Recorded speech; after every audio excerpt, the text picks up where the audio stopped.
একটা মুসলমানের বাচ্চা বলো যে উলঙ্গ ছবি দেখে, তারে একবার বলো যে এই বেটা তুই এটা কাকে দেখছ মোবাইলে, যে নারী তার বিবস্ত্র ছবি দেখছো, এটা তোর মা? এই নাফরমান ছেলেরা, আমি বুঝি না, আমরা তো চেহারা দেখলেই বুঝি। আমি দাঁড় করাই, নারী আসক্ত ছেলে দাঁড় করাই, মোবাইলে উলঙ্গ ছবি দেখো আমি দেখাই, আমি দাঁড় করাই। বেনামাজি এক ওয়াক্ত সেজদা দাও নাই, আমি এখন দাঁড় করাই। আমি ইনশাআল্লাহ কোরআন সামনে বলবো, তো তুমিও কোরআন ধরে বলবা, কসম করে বলবা, আল্লাহকে কসম করে বলবা যে না, আমি নারী দেখি না, ছবি দেখি না, উলঙ্গ দৃশ্য দেখি না। বলো, এই তোমার মা? যাকে দেখো সে তোর মা বেটা?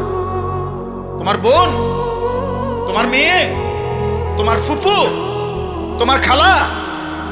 এই অসভ্য! তো যাকে দেখো সেও তো কারো মা। তুমি কি চাও তোমার মাকে কেউ উলঙ্গ দেখো? কথা বলেন, একটা ছেলে বলো, বলো বাপ, বলো, বলতে হবে আজকে। বলো, তুমি চাও তোমার মাকে কেউ বিবস্ত্র দেখো? তোমার বোনকে, তোমার মেয়েকে, তোমার খালাকে, তোমার ফুফুকে? তাহলে তুমি কেন অন্যের মাকে দেখো? সে কি কারো মা না? সে কারো বোন না? সে কারো মেয়ে না? সে কারো খালা না? সে কারো ফুফু না?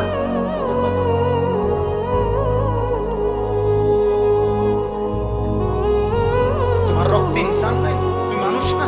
তুমি পশু? আল্লাহর নবী সাল্লাল্লাহু আলাইহি সাল্লাম এই কথা বলছেন।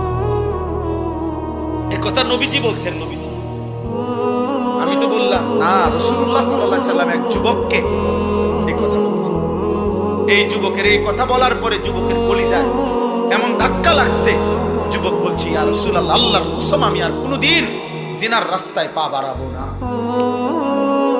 নবী তখন তার জন্য তিনটা দোয়া করে দিছিলেন, আল্লাহুম্মা গফির যামবাহু ওয়া তাহহির কলবাহু ওয়া হাসসিন ফারজাহু।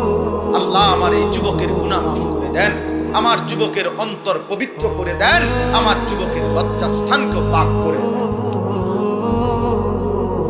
আজও দোয়া করলাম, যদি কোনো যুবক সিদ্ধান্ত নাও এই মাহফিলে বসে আমি আর নারী দেখবো না, ছবি দেখবো না, উলঙ্গ, আব্বা চাহিদা পূরণ হবে না।